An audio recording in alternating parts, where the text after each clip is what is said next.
I was the perfect girlfriend. Or at least I tried to be. I never asked for too much, never checked his phone, never made drama in front of his friends. I supported his goals, helped him with his resume, cheered him on when no one else did. And for almost 3 years, I believed we were building something real.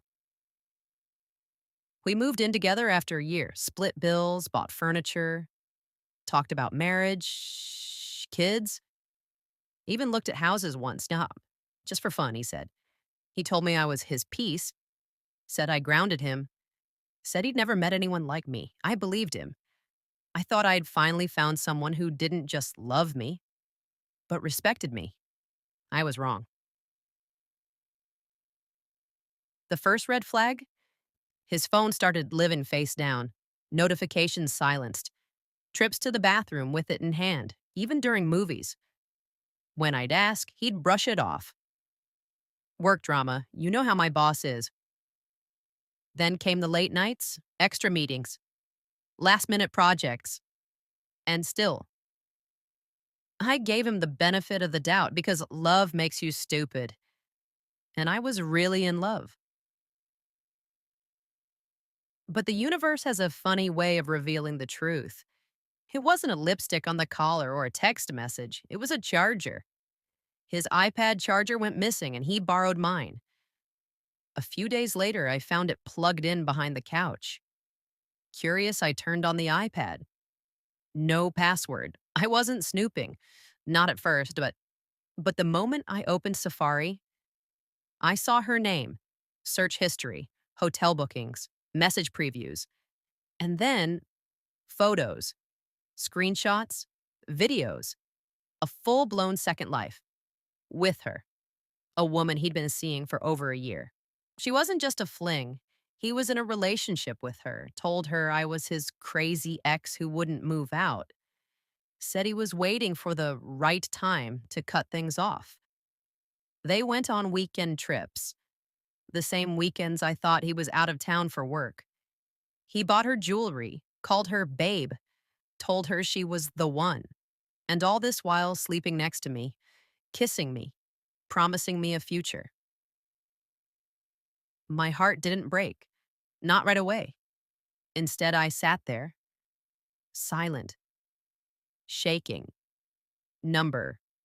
And then I took a deep breath because I knew right then I wasn't going to confront him. I was going to destroy him quietly, completely, carefully. I didn't scream, didn't cry, didn't confront him. Not yet. Because that would have been easy. That would have made me look like the crazy ex he told her I was. So instead, I smiled and I started planning. First, I backed up everything: photos, messages, dates, flight confirmations, screenshots of hotel receipts, chat logs, videos, all of it. I stored copies on a flash drive, one in my purse, one in my desk at work, one in the glove box of my car. Because if you're going to go to war, you need your armor ready. Next, I started watching him more closely. I took notes, literally. Every late night, every business trip, every excuse, I matched them with her messages, her social posts, his location data on Google Maps, mine, which, by the way, he didn't even turn off. He was so sure I'd never question him, so confident I'd never see through his lies. And that's when I realized this wasn't just betrayal, this was disrespect. And I don't tolerate disrespect. He had a birthday coming up, big one, his 30th. He was planning a party with all our friends at our apartment. He wanted me to host it, said it would mean a lot to him. I told him, of course. Told him I'd invite everyone. Told him I'd handle the food, the decorations, everything. And all the while, he thought we were fine, that I was still in love, still blind. But behind the scenes, I was working. I reached out to his best friend, the one he'd known since high school. We were close. I told him everything, showed him the evidence. He was stunned, said, "You don't deserve this?" I always thought he was shady, but damn. Then I called his sister. Same reaction, little by little. I built a quiet army, and none of them told him because they all saw what I saw, a man who built his entire image on lies and thought he could get away with it. So I waited, played the role, smiled at dinner, kissed him goodnight, let him keep lying to me because the party was coming. And when it did, he'd never forget it. The night of the party, I played the part perfectly. The supportive girlfriend, the hostess, the smiling, quiet woman who never made a scene. I set up the apartment, cleaned everything, hung up a banner that said 30 and thriving. Ironic in hindsight. I ordered his favorite food, set out drinks, even made his favorite cake. He came home, kissed me on the cheek, said, "You're amazing. I don't deserve you." For once, he was right. People started arriving, friends, coworkers, old college buddies, even his family. Laughter, music, the smell of garlic bread and takeout filled the room. Everyone was having a good time. And him, he was glowing, the center of attention, charming, loud, proud, until I dimmed the lights and turned on the TV. There was no speech, no toast, just video. A silent slideshow, images, screenshots, side by side calendars of his trips and her posts, hotel bookings, flirty messages, videos of them laughing in bed that he had saved to his iPad. No narration, no music, just silence and the sound of everyone in the room slowly realizing exactly what they were looking at. I didn't say a word. I didn't have to. He stood frozen, mouth open, face pale. He looked at me, then at his best friend, then his sister, then the crowd. No one spoke. No one moved. Then his best friend muttered, "Damn, man," and walked out.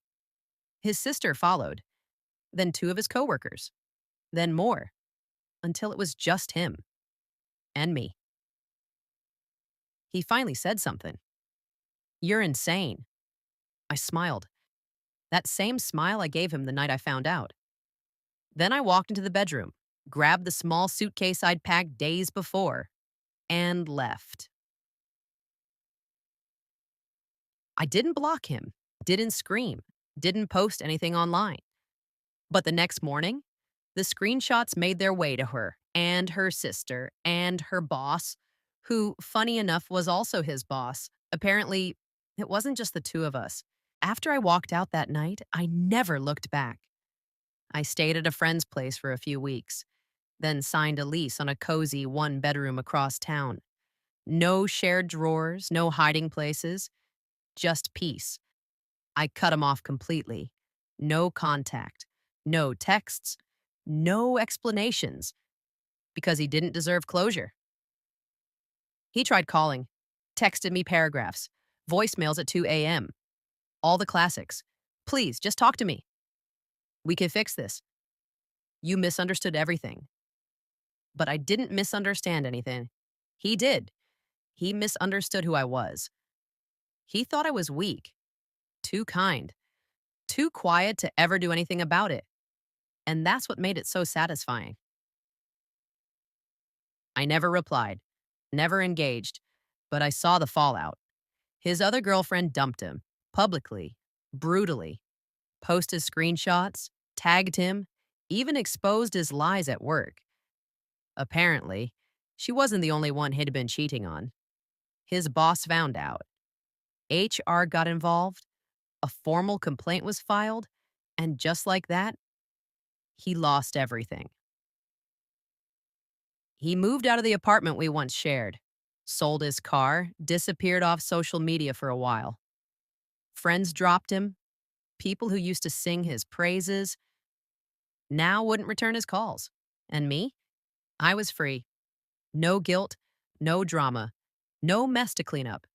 Just freedom. I started therapy, started journaling, took a solo trip to Italy with a bonus I got from work. And for the first time in years, I slept through the night. No anxiety, no wondering where he was, no waiting up for someone who didn't respect me. They say revenge is best served cold, but I think it's best served quietly, not with fire, but with distance, with success, with silence. Because he'll spend the rest of his life remembering how I exposed him without ever raising my voice. Let that be the legacy of what he did. Not that he hurt me, but that I let him fall apart all on his own, all on.